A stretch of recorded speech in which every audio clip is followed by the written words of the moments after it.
menarik garis pemisah antara kitab suci dengan terjemahannya yang disebutnya kitab terjemahan sangat logis. Dan dengan cara berpikir yang sama, kita akan menyoal, benarkah Quran bukan kitab terjemahan? Mengkaji apa yang sesungguhnya dipersoalkan, dan dengan ringkas, mengapa kitab suci harus diterjemahkan.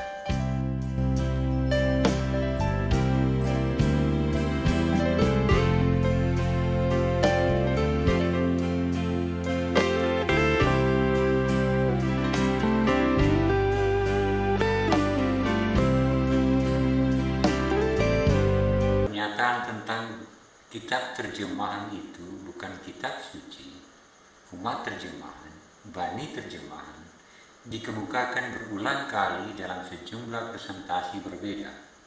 Jadi bukan sebuah kebetulan, seharusnya bukan pula gagasan mentah, tetapi merupakan hasil dari kajian yang mendalam. Saya tidak akan tampilkan presentasi beliau. Link-linknya saya sertakan di deskripsi.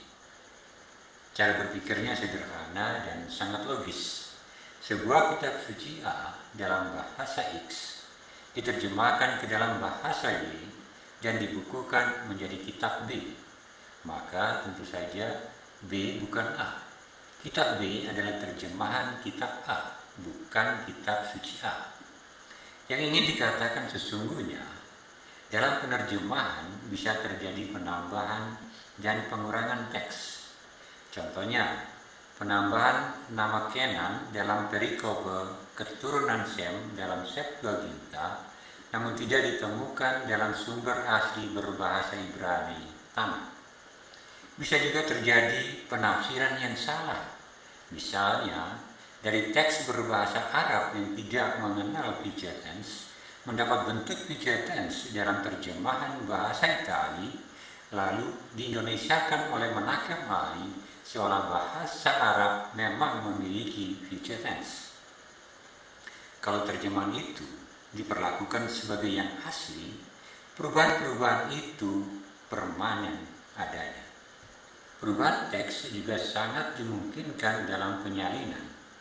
Itulah alasan keraguan seorang Bart Ehrman terhadap otentisitas kitab suci, betapapun akurasinya, yang dikatakannya sebagai salinan dari salinan dari salinan entah sampai ke berapa. Tentu saja karena tulisan aslinya sudah tidak tersedia. Jadi kini kita memiliki kitab asli A dalam bahasa X, kitab B yang merupakan terjemahan A ke dalam bahasa Y, kitab C yang merupakan salinan dari A dalam bahasa X, mungkin juga kitab D yang merupakan terjemahan C ke dalam bahasa Z. Kesadaran akan kemungkinan terjadinya kekeliruan dalam penyalinan itu kemudian mendorong orang untuk membuat sesuatu yang menjadi rujukan baku, baik bagi penyalinan dalam bahasa yang sama maupun bila diterjemahkan ke dalam bahasa yang lain, termasuk revisi-revisi atas terjemahan-terjemahan sebelumnya. Jadi, kini kita memiliki kitab tambahan, kitab E dalam bahasa X, yaitu kitab yang dibakukan berdasarkan salinan dari salinan dari salinan entah sampai ke berapa dari B, C, dan D. Tentu selalu saja ada yang tidak mau atau menolak. Namun, dalam perkembangannya disepakati apapun rujukan utamanya, ke dalam bahasa apapun kitab itu diterjemahkan, komunitas pengguna apapun disepakati sebelum terjemahan itu diterbitkan harus terlebih dahulu mendapat persetujuan dari otoritas komunitas yang lain. Jadi, kalau muncul Injil Isa Al-Masih, pasti tidak menempuh prosedur itu. Bagaimana dengan komunitas yang mengklaim salinan yang kini dipergunakannya adalah salinan yang terjaga utuh sesuai dengan aslinya tanpa mengalami perubahan apapun? Kalau bisa dibuktikan, kalau aslinya masih tersimpan, pembuktiannya menjadi mudah. Kalau yang asli sudah tidak ada, maka prosedur ilmiah yang harus digunakan. Kumpulkan salinan-salinan dari berbagai komunitas pengguna yang berbeda-beda dan dari periode yang berbeda pula. Akan tetapi, apabila ternyata teks salinan yang dipakai saat ini menunjukkan kesamaan dengan manuskrip yang dapat dibuktikan secara ilmiah, terdapat bagian-bagian yang dihapus dan ditimpa dengan tulisan lain di atasnya, maka klaim terjaga utuh sesuai aslinya tanpa mengalami perubahan apapun hanyalah sebuah propaganda, kalau tidak boleh dibilang sebuah halusinasi. Jika teksnya berubah, tentu saja pemaknaannya pun ikut berubah. Menjadi jelas bahwa arah pembicaraan sesungguhnya adalah masalah tahrif dalam Alkitab. Tetapi tahrif yang mana? Tahrif Al-Nas Ibn Hasim membentur tembok pembuktian. Tahrif Al-Makna mengandaikan kitabnya benar. Dalam keputusasaannya membuktikan seharusnya Perikletos dan bukan Parakletos di dalam Injil Yohanes. Bukai akhirnya harus menuding Yohanes telah mengubah Injil sejak ditulis. Yohanes telah menulis hal yang berbeda dari yang diucapkan Yesus. Pernyataan Bukai ini mendapat pijakannya pada deskripsi Injil di dalam Quran, yaitu dalam surah Maryam ayat 30, surah Al-Maidah ayat 46 dan ayat 110. Ayat-ayat ini merinci Injil sebagai wahyu yang diturunkan kepada Isa atau ajaran yang diwahyukan kepada Isa Al-Masih putra Maryam. Dalam surah Al-A'raf ayat 157 ditegaskan bahwa Injil itu bukanlah sebagaimana yang diyakini umat Kristiani, yaitu kabar sukacita tentang Yesus yang terbukti dinubuatkan dalam Perjanjian Lama, sebagaimana diyakini dan diajarkan para rasul, diteruskan dan dijaga oleh satu rangkaian apostolik yang tidak terputus, mulai dari bapak-bapak apostolik, lalu oleh bapak-bapak gereja hingga saat ini. Rincian ayat ini menegaskan bahwa Injil itu sudah ada pada mereka, yaitu pada Bani Israel, tatkala Allah berbicara tentang nabi yang umi kepada Musa. Jadi Injil yang dimaksud pastilah bukan tentang orang, tetapi tentang ajaran yang mungkin saja berbeda dari ajaran Torah. Memang tidak persis sama, tetapi dalam presentasinya dapat dilihat ada cara pandang yang serupa dengan Bukai. Menyoroti nama Kenan dalam silsilah Yesus menurut Injil Lukas, dipastikan bahwa Lukas mengutip dari terjemahan Septuaginta dan bukan dari kitab aslinya Tanakh. Mudah-mudahan dengan mengatakan Tanakh adalah asli, Bapak kita yang satu ini tidak bermaksud untuk mengakui bahwa dalam polemiknya dengan Torah dan Zabur, Quran salah. Menjadi jelas bahwa yang dipersoalkan adalah sumber yang dipakai oleh Lukas, bukan sumber asli. Jadi, kalau Anda mengutip pendapat seseorang tetapi tidak dalam bahasa aslinya, maka otentisitas tulisan Anda diragukan. Ketika bicara gematria dalam Injil Matius, kembali yang dipertentangkan adalah yang mana yang menjadi sumber bagi yang lain. Karena menganggap pola itu lengkap dalam Dutilet Matthew, beliau berpendapat versi Ibrani Rabbinic inilah yang menjadi sumber bagi salinan-salinan lain. Digolongkan ke dalam versi Rabbinic karena ada rincian dalam Dutilet Matthew ini yang hanya ada dalam versi Ibrani Rabbinic. Tetapi patut diingat, bagi menakam ahli, rincian bisa berbeda, tetapi perbedaan itu tidak perlu dipersoalkan. Mungkin yang penting baginya adalah jika ada kelahi, apalagi jika memiliki nama yang sama. Ternyata berdasarkan presentasi beliau, kelahi itu diusung oleh kelompok yang ajarannya menjadi berantakan oleh dokumen-dokumen laut mati. Mudah-mudahan menjadi jelas, yang dipersoalkan adalah sumber teks Perjanjian Baru.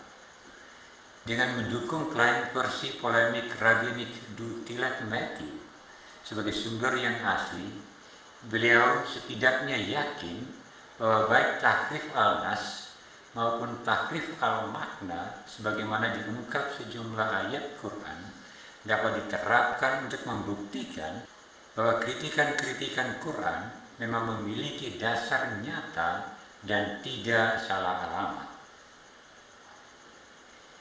Kita tidak bicara tentang polemik internal antara tahrif dengan nasak dan mansuk.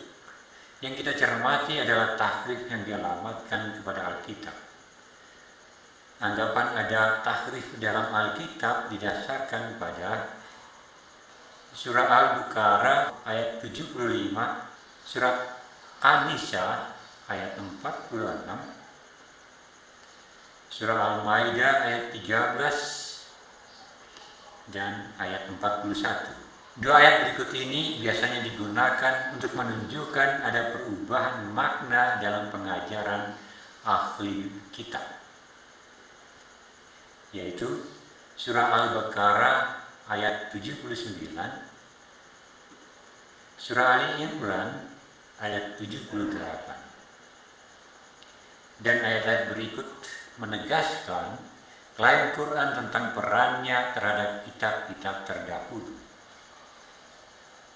Surah Fatir ayat 31, surah Al-Baqarah ayat 97, surah Al-Maidah ayat 48, surah Al-An'am ayat 92, dan surah Yunus ayat 37.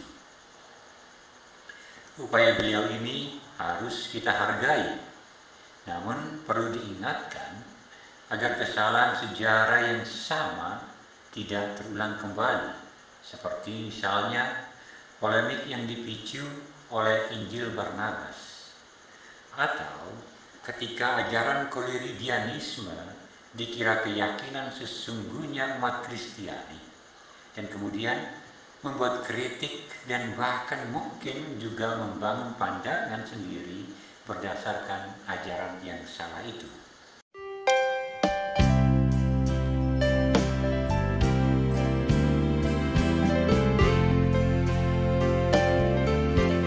Dalam menanggapi tanggapan balik yang menyatakan bahwa Quran juga adalah kitab terjemahan, karena baik Musa, Maryam, dan Isa yang merupakan Bani Israel pasti tidak berbicara dalam bahasa Arab, jadi pasti ada terjemahannya.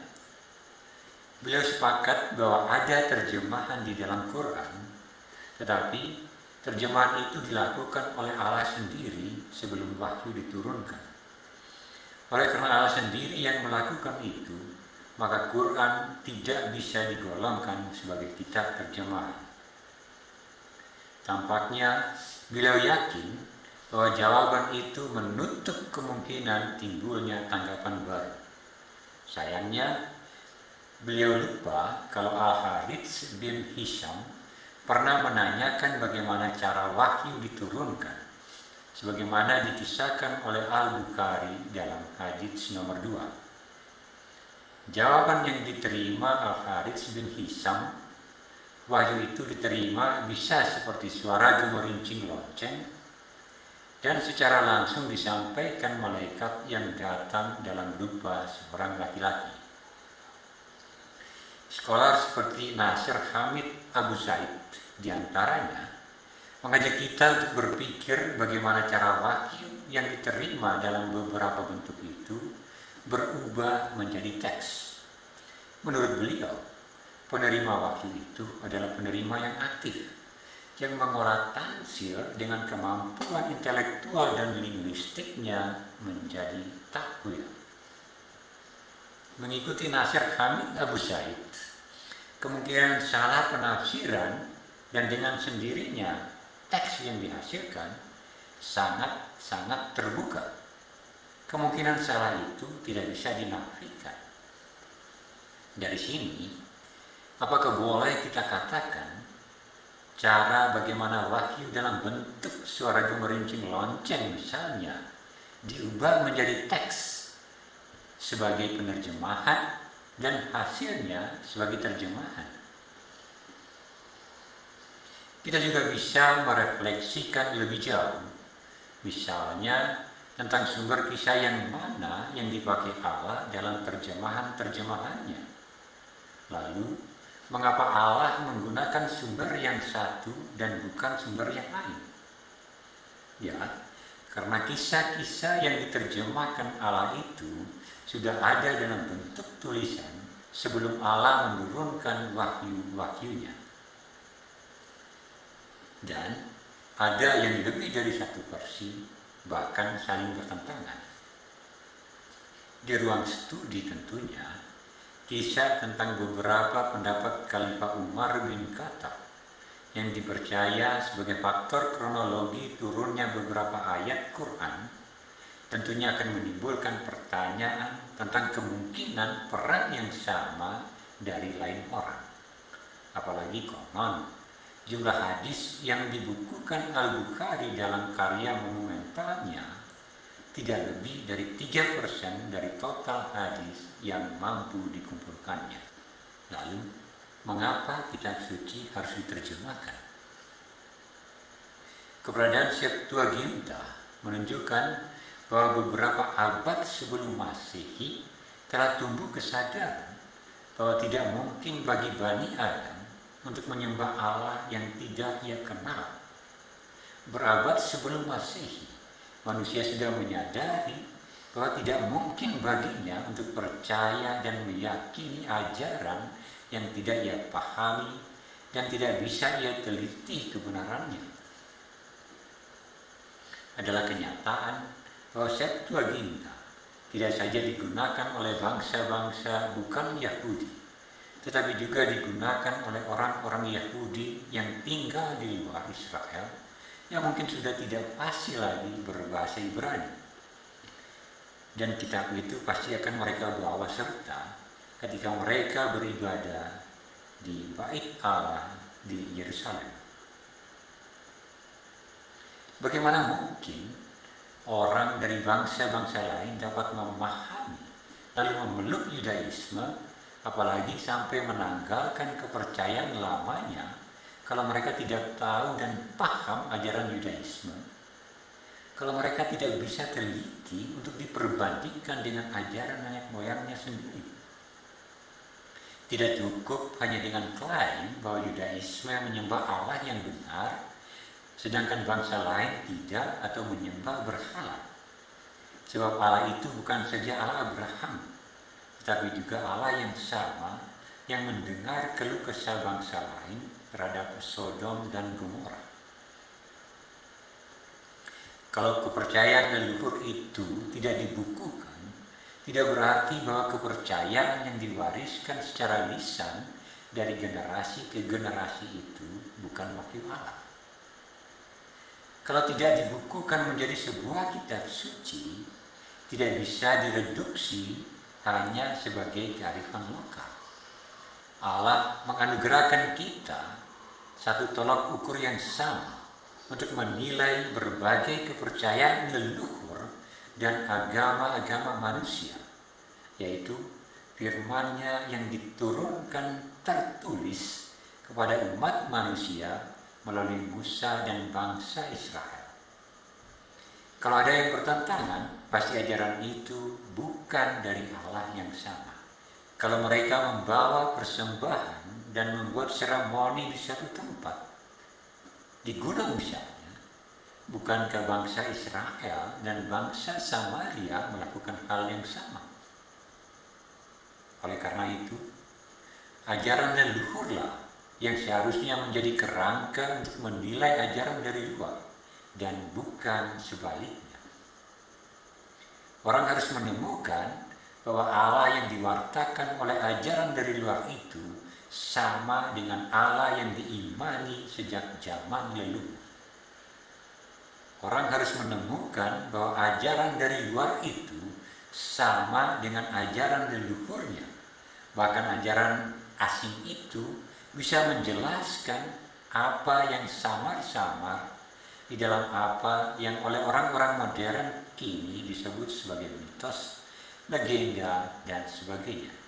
Ketika seseorang memutuskan memeluk ajaran asing itu tidak berarti ia menanggalkan kepercayaan leluhurnya, tetapi karena ia menemukan kepenuhan.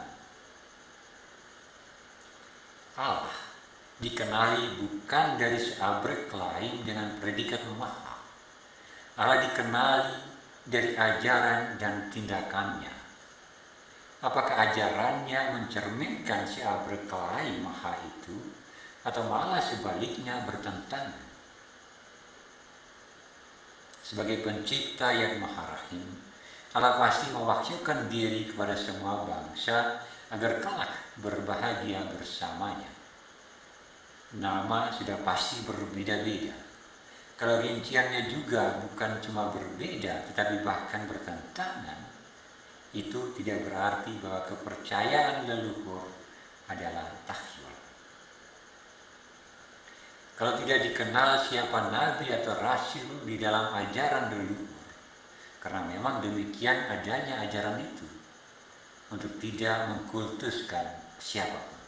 Dalam surah Ibrahim ayat 4 tertulis, seorang rasul tidak diutus melainkan ke kaumnya sendiri, tentu saja agar dia dapat memberi penjelasan kepada mereka tentang pengajaran dari Allah dengan terang benderang. Ayat ini tidak berarti bahwa ajaran rasul satu kaum tidak boleh diajarkan kepada kaum yang lain. Dialog dengan hati yang terbuka dan jujur sangat penting untuk mengenali baik Allah maupun ajaran masing-masing. Kita abaikan pertanyaan bagaimana kalau nabinya mampu berbicara dalam banyak bahasa, dan nuansa pembelaan diri dalam sebuah polemik yang bisa saja muncul. Kalau orang dari satu kaum tertentu berniat mewartakan ajaran rasul kaumnya kepada kaum yang lain, maka pertama-tama yang harus diingat adalah bukan mengganti Allah kaum lain itu dengan Allah yang tidak mereka kenali sejak zaman leluhur. Sebaliknya, membuktikan pengenalan akan Allah yang sama hanya karena cara pewarisan menimbulkan bias. Menutupi presentasi ini, izinkan saya mengutip petua dari Founding Father dan Guru Bangsa Soekarno. Saudara-saudara sebangsa dan setanah air, kalau jadi Hindu, jangan jadi orang India. Kalau jadi Islam, jangan jadi orang Arab. Kalau jadi Kristen, jangan jadi orang Yahudi. Tetaplah jadi orang Nusantara dengan adat budaya Nusantara yang kaya raya ini. Ingat wahai saudara-saudara, musuh yang terberat itu adalah rakyat sendiri. Rakyat yang mabuk akan budaya luar, yang kecanduan agama, yang rela membunuh bangsa sendiri demi menegakkan budaya asing. Jangan mau diperbudak oleh semua itu.